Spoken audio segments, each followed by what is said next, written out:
விருதுநகர் மேற்கு மாவட்ட அதிமுக கழகம் சார்பில் ராஜபாளையம் தென்காசி சாலையில் உள்ள தனியார் மண்டபத்தில் பாசறை மற்றும் அதிமுக நிர்வாகிகளுக்கான ஆலோசனைக் கூட்டம் முன்னாள் அமைச்சர் கே.டி. ராஜேந்திர பாலாஜி தலைமையில் நடைபெற்றது. பின்னர் கூட்டத்தில் பேசிய அமைச்சர் ராஜேந்திர பாலாஜி, விசிகவினர் ஆதவ் அர்ஜுனாவை பற்றி தாக்கிய அறிக்கை விடுகிறார்கள் என்று சொன்னால் இதுகூட திமுகவின் தூண்டுதலாக இருக்கும் என்று விமர்சித்து பேசினார்.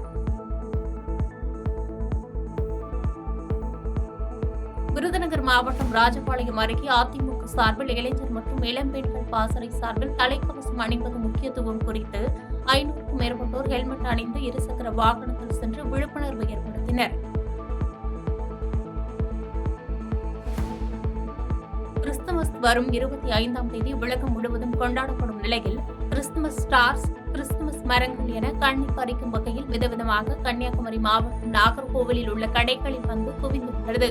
இந்த கிறிஸ்துமஸ் அழகு பொருட்களை கிறிஸ்தவ மக்கள் மிகுந்த ஆர்வத்துடன் வந்து வாங்கி செல்கின்றனர்.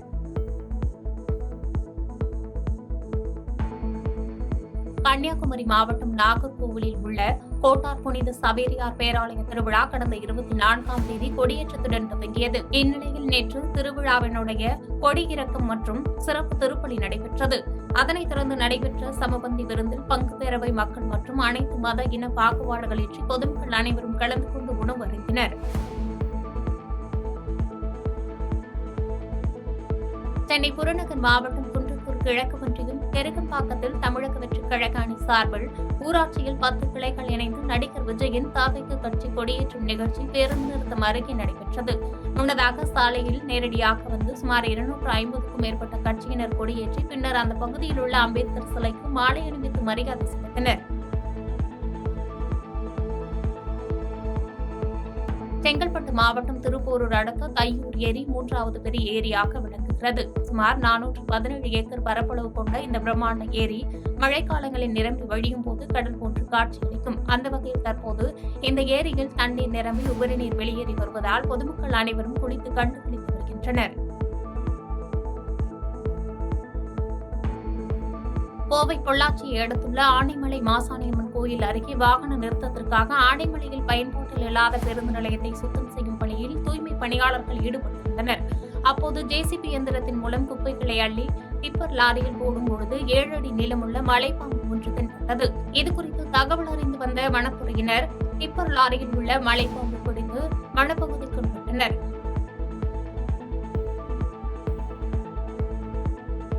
திண்டுக்கல் மாவட்டம் பழனியில் இன்று நடைபெறவுள்ள பல்வேறு நிகழ்ச்சியில் கலந்து கொள்ள பழனி சட்டமன்ற உறுப்பினர் ஐ.பி. செந்தில்குமார் வருகை தந்தார். அப்போது அம்பேத்கர் புத்தக வெளியீட்டு விழாவில் பேசிய நடிகர் விஜய் குறித்த கேள்விக்கு பதிலளித்த அவர், நடிகர் விஜய் அடிப்படை அரசியல் சட்டம் தெரியாமல் பேசியுள்ளதாகவும் பிறப்பால் யாரும் முதலமைச்சர் ஆவதில்லை என்றும் கருத்து தெரிவித்தார்.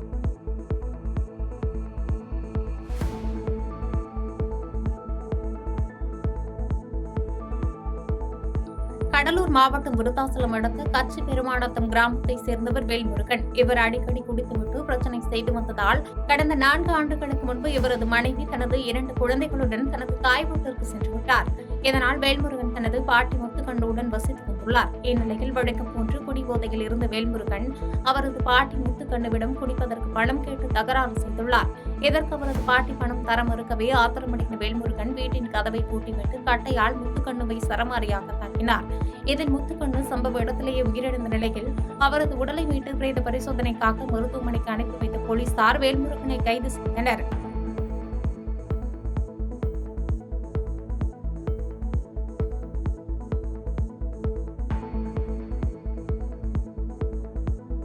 சென்னையிலிருந்து கொச்சிக்கு புறப்பட்டு சென்ற ஸ்பைஸ் ஜெட் என்ற தனியார் பயணிகள் விமானம் நடுவானில் பறந்து கொண்டிருந்த போது திடீரென ஏற்பட்ட இயந்திர கோளாறு காரணமாக விமானம் அவசரமாக சென்னை விமான நிலையத்தில் மீண்டும் தரையிறக்கப்பட்டது.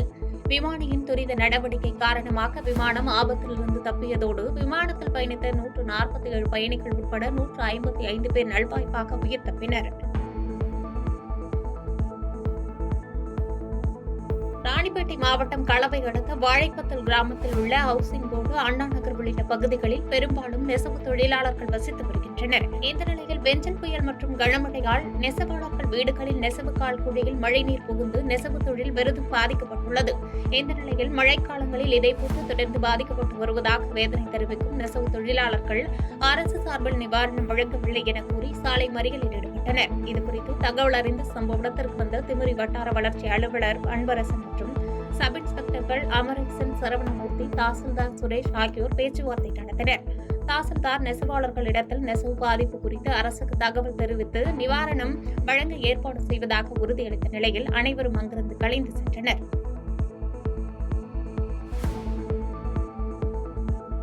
சென்னையை அடுத்த ECR சாலை பனையூரில் பெஞ்சல் புயலின் தாக்கத்தால் ஏற்பட்ட மழையால் பாதிக்கப்பட்ட ஏழை எளிய மக்களுக்கு தமிழக வெற்றிக் கழகம் சார்பில் நலத்திட்ட உதவிகள் வழங்கும் நிகழ்ச்சி நடைபெற்றது.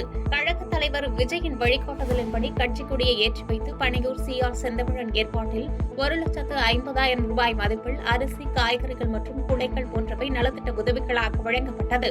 இந்நிகழ்ச்சியில் 500க்கும் மேற்பட்டவர்களுக்கு மதிய உணவாக சைவ பிரியாணியும் இனிப்புகளும் வழங்கப்பட்டது.